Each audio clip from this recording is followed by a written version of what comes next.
Jack, I'm thinking of taking the kids to the seaside on a surfing holiday this summer, and I wanted to ask your advice, as I know you're such an expert. Well, I don't know about that. But yes, I've done a bit of surfing over the years. I thoroughly recommend it. I think it's the kind of holiday all the family can enjoy together. The thing about surfing is that it's great for all ages and all abilities. My youngest started when he was only 3. Wow! But it's quite physically demanding, isn't it? I've heard you need to be pretty fit. Yes, you'll certainly learn more quickly and won't tire as easily. Well, that should be okay for us. You've been surfing a few times in Ireland, haven't you? Yes, there's some great surfing there, which people don't always realise. And which locations would you recommend? There seem to be quite a few. Yes, there are loads. Last year we went to County Donegal. There are several great places to surf there. What about in County Clare? I read that's also really good for surfing. Yes, it is. I've been there a few times. Most people go to Lahinch. My kids love it there. The waves aren't too challenging and the town is very lively. Are there good hotels there? Yes, some very nice ones. And there are also a few basic hostels and campsites. It's great if you need lessons, as the surf schools are excellent. Sounds good. Yes, and there's lots to see in the area, like those well-known cliffs. I've forgotten the name of them. Oh, don't worry. I can look them up. I've also been surfing in County Mayo, which is less well known for surfing, but we had a really good time. That was a few years ago when the kids were younger. There's a good surf school at Carraniskey Beach. How do you spell that? Carrowniskey.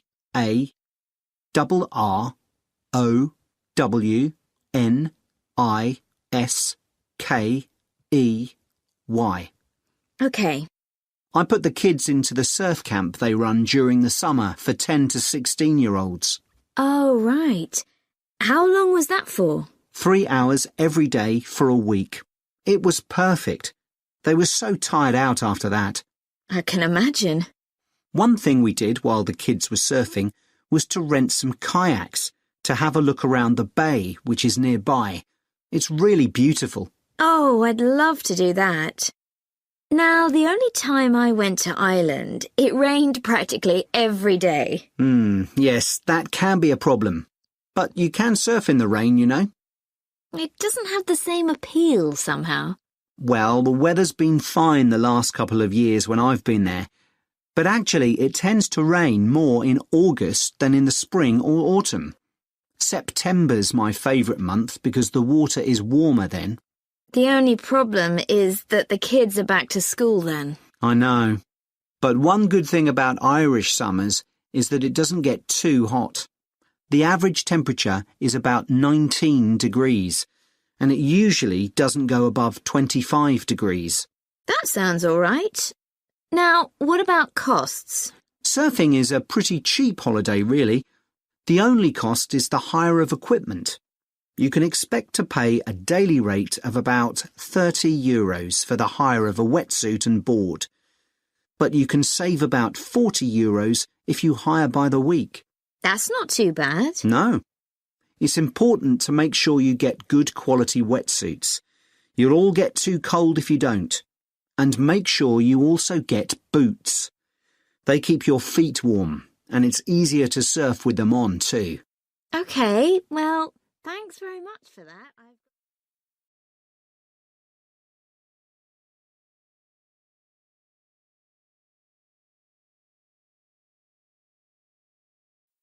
Good afternoon. My name's Mrs. Carter, and I run the before and after school extended hours childcare service. I hope you've had a chance to have a good look around the school and talk to staff and pupils. I know that many of you are interested in using our childcare service when your child joins the school, and perhaps you already know something about it. But for those that don't, I'll go through the main details now. We offer childcare for children from the ages of 4 to 11, both before and after school. I know that many parents who work find this service invaluable. You can leave your child with us, safe in the knowledge that they will be extremely well cared for. We're insured to provide care for up to 70 children, although we rarely have this many attending at any one session.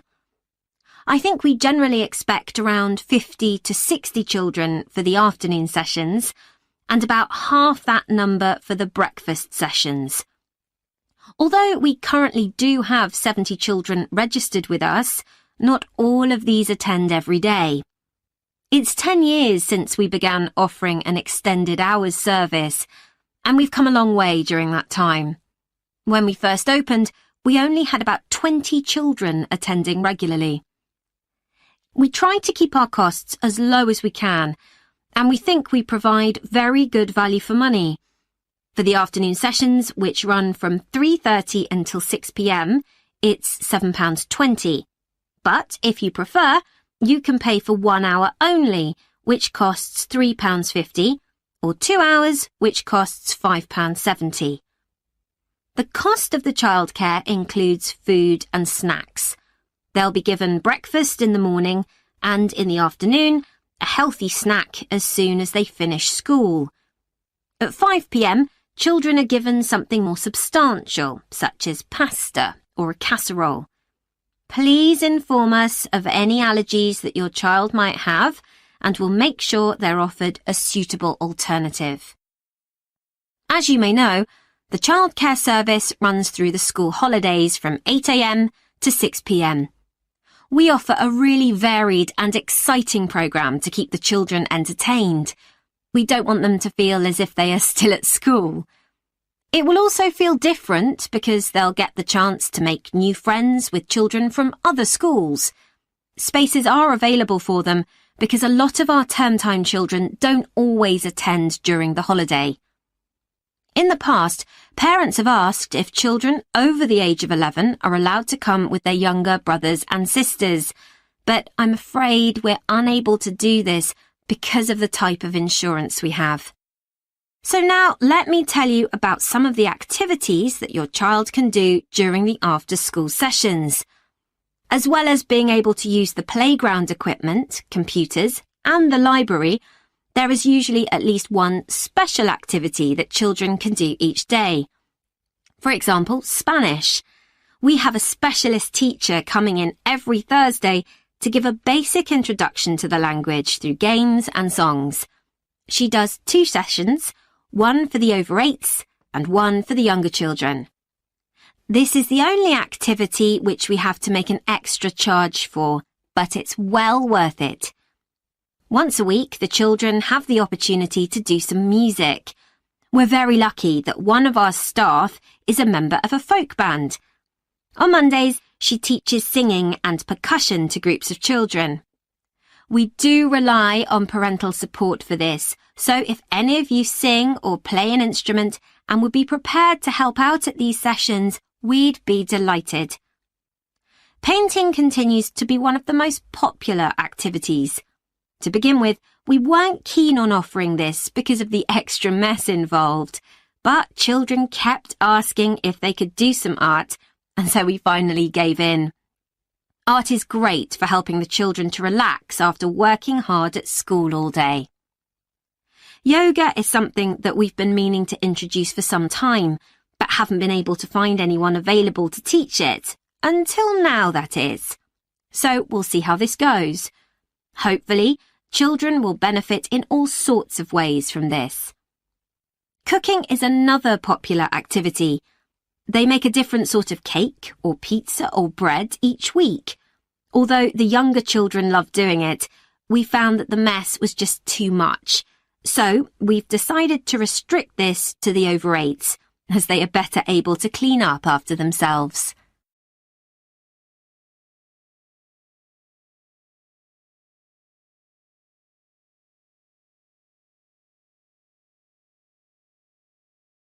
Hello, Dr. Green. I'm here to talk to you about my work placement. Oh, yes, it's Holly, isn't it? Yes. So, which work placement have you chosen?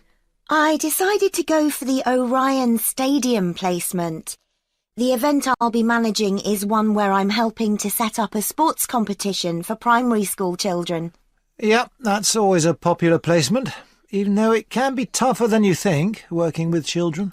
I know, but it's the fresh air that attracts me. Organising something indoors doesn't have the same appeal, even though it might be fun. OK, so obviously safety is going to be one of your key concerns for this event?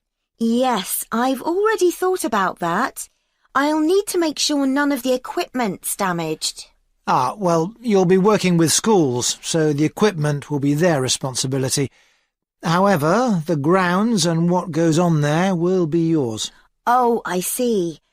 That'll include keeping everyone within the boundary once they're in their kit and on the field? Exactly.